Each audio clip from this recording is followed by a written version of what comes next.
নমস্কার এভরিওয়ান, শারদীয়ার শুভেচ্ছা ও অভিনন্দন জানাই সবাইকে।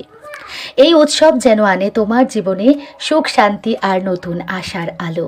শুভ দুর্গাপূজা। মা দুর্গার আশীর্বাদে তোমার জীবন হোক আনন্দময় ও সাফল্যে ভরপুর। তোমাকে আর তোমার পরিবারকে শারদ শুভেচ্ছা জানিয়ে শুরু করছি আজকের এপিসোড। জীবনে এমন একটা সময় আসে যখন মনে হয় সব কিছু শেষ, যেন চারপাশে শুধুই অন্ধকার। যেটাই শুরু করি ব্যর্থ হই, যাকে ভালোবাসি সে দূরে সরে যায়, যেটা পাওয়ার স্বপ্ন দেখি সেটা হাতছাড়া হয়ে যায়। আর তখন মনে হয় আমি কি ব্যর্থ, আমি কি কিছুই পারি না।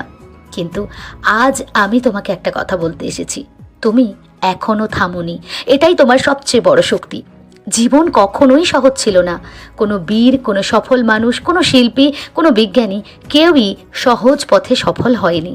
তারা কষ্ট পেয়েছে, তারা হেরেছে, তারা কেঁদেছে, কিন্তু তারা একটা জিনিস কখনো করেনি, সেটা হলো তারা কখনো হাল ছাড়েনি।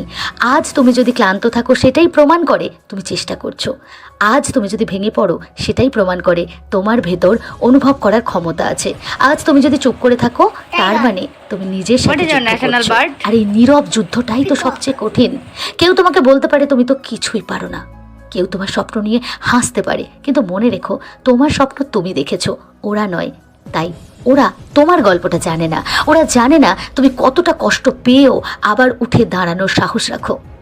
তুমি যদি আজ হার মেনে বসে যাও তাহলে এই পৃথিবী কখনো জানবে না তোমার ভেতরের অজস্র সম্ভাবনার কথা। কিন্তু তুমি যদি আজ এক পাও এগিয়ে যাও, কাল তাহলে সেটা 100 পা হয়ে দাঁড়াবে। জীবন বারবার ভাঙবে, কিন্তু ভাঙা জিনিস থেকেও তৈরি হয় নতুন শিল্প। তুমি ভেঙে পড়ো ঠিক আছে, কিন্তু ভেঙে থেকো না। উঠে দাঁড়াও, নিজের চোখে তাকাও আর বলো আমি পারি, আমি করব, আমি থামবো না। কারণ এই পৃথিবীতে সবচেয়ে বড় বিজয়ী সে যে বারবার হারার পরেও আবার শুরু করতে জানে।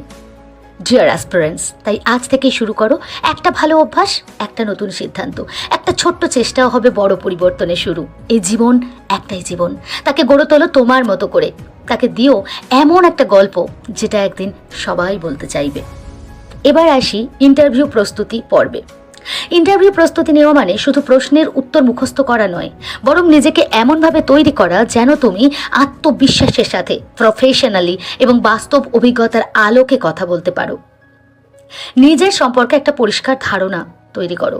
কেননা tell me about yourself, এই প্রশ্নটা তো প্রায় সব ইন্টারভিউতেই আসে। এছাড়াও তোমার যে উইক পয়েন্ট, তোমার যে স্ট্রং পয়েন্ট, সেগুলো সম্পর্কে তোমাকে জানতে হবে। সাধারণ ইন্টারভিউয়ের কোয়েশ্চেন প্র্যাকটিস করো। Why should we hire you? What are your strengths and weakness? Where do you see yourself in 5 years? ইত্যাদি এই প্রশ্নগুলো। এগুলোর জন্য নিজের অভিজ্ঞতা, প্রকল্প, ক্লাস অ্যাসাইনমেন্ট, ইন্টার্নশিপ বা পার্সোনাল স্কিল ব্যবহার করে তুমি উত্তর তৈরি করো। আয়নার সামনে দাঁড়িয়ে উত্তর প্র্যাকটিস করো। কথাবার্তায় ভদ্রতা, প্রফেশনাল টোন এগুলো খুব দরকার। বডি ল্যাঙ্গুয়েজের দিকে কিন্তু ফোকাস রেখো। সোজা হয়ে বসা, অপ্রয়োজনে হাত নাড়া বন্ধ করা, হাসি মুখ রাখা, এগুলো তোমায় করতে হবে। আর ভালোভাবে পোশাক নির্বাচন করো। এছাড়াও দুর্বল ছাত্রছাত্রীদের শেখানোর পদ্ধতি কেমন হবে, তাদের সাহায্য করতে তুমি কি করবে, ক্লাসে ডিসিপ্লিন কিভাবে বজায় রাখবে, how will you handle a noisy classroom, এই ধরনের কোয়েশ্চেনগুলো কিন্তু প্র্যাকটিস করতে ভুলো না। এছাড়াও সাম্প্রতিক শিক্ষাক্ষেত্রের ঘটনা, রাজ্যের শিক্ষা ব্যবস্থা, শিক্ষকদের ভূমিকা ইত্যাদি সম্পর্কেও তোমার নলেজ থাকাটা কিন্তু খুব জরুরি। এবার বলি নিজেকে মানসিকভাবে শক্তিশালী করে তুলবে কিভাবে। দেখো, জীবন মানেই যুদ্ধ। আমরা প্রত্যেকে নিজ নিজ ময়দানে এক একজন যোদ্ধা। কারো যুদ্ধ দারিদ্র্যের বিরুদ্ধে, কারো একাকিত্বের, কারো স্বপ্ন পূরণের পথে বাঁধার বিরুদ্ধে যুদ্ধ। কিন্তু এই যুদ্ধে সবচেয়ে বড় অস্ত্র কি জানো? মানসিক শক্তি। তুমি যদি ভেতর থেকে ভেঙে পড়ো, বাইরের কোনো হাত তোমায় টেনে তুলতে পারবে না। কিন্তু তুমি যদি ভিতর থেকে বলো আমি এখনো শেষ হইনি, তাহলে কোনো কিছুই তোমাকে থামাতে পারবে না। তুমি যখন কাঁদো কেউ দেখতে পায় না, তুমি যখন ভেঙে পড়ো চারপাশের মানুষ বলে ও তো দুর্বল, কিন্তু তারা জানে না এই চোখের জলই একদিন হবে আগুনের রূপ। এই নীরব কান্না থেকে জন্ম নেবে এক নতুন তুমি, একটা এমন তুমি যে নিজের দুর্বলতাকে শক্তিতে রূপান্তর করে।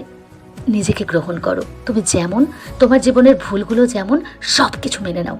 ভুল মানে ব্যর্থতা নয়, ভুল মানে শেখার সুযোগ। যারা সবসময় তোমাকে নিচু করে দেখাতে চায় তারা তোমার বন্ধু নয়। নেগেটিভ মানুষদের বাদ দাও, নিজেকে ঘিরে রাখো এমন মানুষের মধ্যে যারা তোমার আগুন জ্বালিয়ে দিতে জানে। ছোট ছোট জয়কে উদযাপন করো।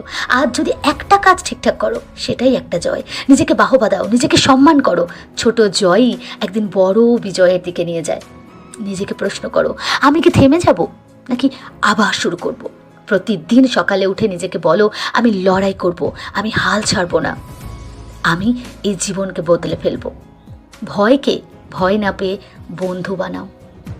ভয় আসবে, দ্বিধা আসবে, কিন্তু তারা তোমার সামনে পাহাড় নয়, তারা তোমার সিঁড়ি। তুমি ভয়কে সাথে নিয়ে এগিয়ে চলো, একদিন সেই ভয়ই তোমার সাহসের গল্প হয়ে উঠবে। Stay well, stay happy, B with me. Thanks for watching.